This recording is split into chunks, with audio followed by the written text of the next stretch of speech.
How advanced do you think Lucci's techniques have become? I'm curious to see if his 6 King gun will have any effect now that Luffy has mastered armament haki. So I assume that at this stage Lucci has both observation and armament at the very least. His Viviacard databook entry did say he had both, and in One Piece Film Gold he did briefly use armament haki against Sabo, which is great, so as far as we can tell I guess he's at least on par with where post-time skip Luffy began 10 years ago. Except no, actually, Luffy still had a big advantage because he had Conqueror's haki. One thing I should clear up is that there's a general misconception that the CP9 agents were able to use haki pre-time skip. A lot of people mistake Tekkai, the Iron Body technique, for retrospective armament haki, but they're completely different things. Tekkai condenses your muscles and freezes them in place, so if you use Tekkai on say your arm, you can't actually move your arm anymore because it's frozen. Whereas armament haki is a manifestation of willpower, so you can coat your body in it and still be able to move. One source of confusion probably comes from the Jinbei versus Who's Who fight, because in the scanlation of that chapter, the translation implied that Jinbei was saying that he himself was using Tekkai by activating armament haki. But the official translation makes it very clear that Jinbei is just, well, he's being a bit of a smartass because he gets attacked with Rankyaku and more or less replies with, "Oh, should I call this Iron Body then?" Ho ho ho ho ho. Basically, Jinbei was being a bit of a prick, but he was doing so to a much larger prick, so it's okay. But in the case of Who's Who, he actually uses a combination of both Tekkai and haki. He hardens bits of his body with Tekkai and then proceeds to coat them in armament haki as well. So I imagine that Lucci, at the very least, would be capable of doing the same. Fun fact now, this detail is hidden even better than the whole island of Laugh Tale, but Rob Lucci and Who's Who have a bit of a history. Because in chapter 421, Lucci says that he'd like to tell a certain idiot he knows about Luffy, and the idiot in question is Who's Who. Because Who's Who lost the Gomu Gomu no Mi, and now here is Lucci punch fighting the eventual user of the fruit that Who's Who lost. And to Lucci at the time, this must have seemed like a very full circle moment, which I think is insane because even if he wasn't fully formed, it shows that the concept of Who's Who existed in Oda's mind brain almost 600 chapters before he was actually introduced into the series. Back to business though, I don't know about Lucci. The problem is, during Wano alone, Luffy needed 3 straight power-ups to bring down Kaido. He needed to learn advanced armament haki, advanced conqueror's haki, and awaken his devil fruit on top of it. And for Lucci to seem like any real threat again, he would at least need to do 2 of those 3 things. But honestly, I think we're too far gone at this point. Lucci is powerful, but in the grand scheme of things, I think we've probably left him behind. But first, it's dog time. Because this video is sponsored by Established Titles, a project based on a Scottish custom whereby landowners are referred to as lords, lairds, and ladies in English. In fact, my dog has recently become Lord Don Quixote Dog Flamingo, who is currently being fed all sorts of luxurious dinners at the Royal Palace of Dressrosa. Title packs give you at least 1 square foot of dedicated land with a unique plot number on a private estate in Eddleston, Scotland. And with them, you can officially include the title of Lord, Laird, or Lady on credit cards and stuff. It's amazing. Established Titles is a fun and novel way to preserve the natural woodlands of Scotland, and Established Titles plants a tree with every order, working with global charities to support restoration efforts. Plus, the first 200 people purchasing a title pack using my link will be effectively next to my plot. So depending on how many of you want to be lords and ladies, we could even build our own little Scottish Grand Line Kingdom. Go to establishedtitles.com/dogflamingo to shop their Black Friday sale and get an additional 10% off using code DOGFLAMINGO to support the channel and my dog's ego. Speaking of, Dog Flamingo's dinners were rudely interrupted with the accusation that he is an imposter and that the real Doflamingo is right here. So do that thing, but for now it's back to you. Me? I think you're seriously underestimating CP0. Maha and the one Kaido killed comfortably outclassed Diaz Drake and Scratchman Apu, and Lucci is now the leader of CP0, meaning he outranks them and is presumably stronger. To be fair, the first part of this is correct. I mean, they say that a picture is worth 1,000 words. But look, I took the panels of Drake and Apu versus Maha and Guernica to the word bank, and I was told that they were only worth 1 word, that word being pathetic.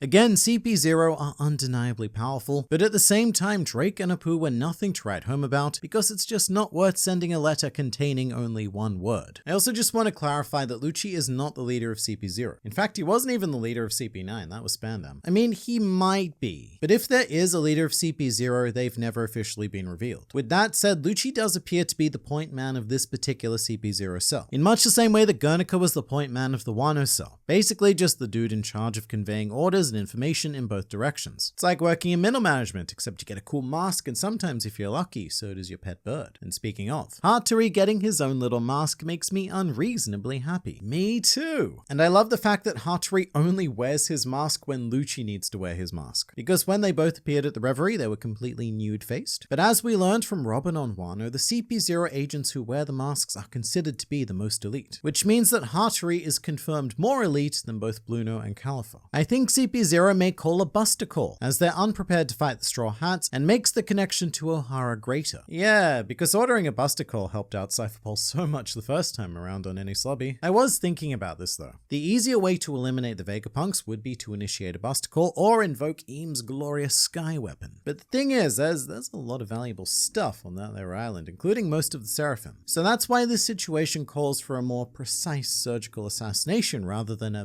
big blow-up boom thing. If anything, I could see the big blow-up boom thing coming from Vegapunk himself, because if it comes down to it, would he, or would they, really want this island of the future past and the present to fall under the command of the 5 geriatrics? It would be really sad and a big loss to the world, but we should remember that Egghead Island is a lab, and labs in One Piece have a particularly bad track record. How come Lilith immediately recognized Rob Lucci? As per my understanding, the identity of the masked agents are secret, and he was shown wearing the mask when he asked for the permission. So I think it was Pythagoras who instantly recognized Lucci, but Lilith did know the name. She was all like, he's an assassin, right? Which is the kind of notoriety that I think you really don't want in that profession. That's the really weird dichotomy of Cypherpole though. CP9 especially was supposed to be this super secret unknown cell that operate exclusively in the shadows, and yet everyone knew about them. Rob Lucci in particular was practically a celebrity. He was known all throughout any slobby and by the Marines, even low-ranking Marines. At the end of his fight with Luffy, Lucci's defeat was announced on a loudspeaker and everyone was shocked, because each and every one of them, no matter how lowly ranked they were, knew who this secret assassin was. And the same sort of thing happened with CP0 on Dressrosa. They arrived on the island effectively to hold a press conference, which is probably the furthest thing from secrecy one can possibly do. So it doesn't surprise me that Lucci in particular can be instantly recognized even with a mask. Usopp and Nami's reaction is like Oda breaking the fourth wall. We fans don't need a rematch. I agree that we don't need a rematch, but I do think a situation like this is a good measure of progress. For example, I would love to see Usopp come face to face with Lucci and just see how that dynamic has shifted over the last 2 years. If only to show that Usopp is slightly braver now or something. Speaking of, something I didn't mention in the chapter review was Sanji's reaction to Lucci, which I really liked. Because while Usopp and Nami became mentally incontinent, Sanji immediately sprung into protect mode and was like, "Don't worry, Robin, I, Sanji, have got this." And I think he does indeed got this if it comes to it. I mean, the dude just beat Queen and awakened his super soldier powers. The only real problem would be Stussy. She still very much hard counters Sanji due to all of the female bits and parts. Something I'm curious about is that yes, the Straw Hats now know that CP0 is on the island, but CP0 still don't know that the Straw Hats are on the island, which could lead to a rather rude surprise. I mean, POV, you're a career assassin. Your gig for the day is to kill, murder an old man and his old man clones.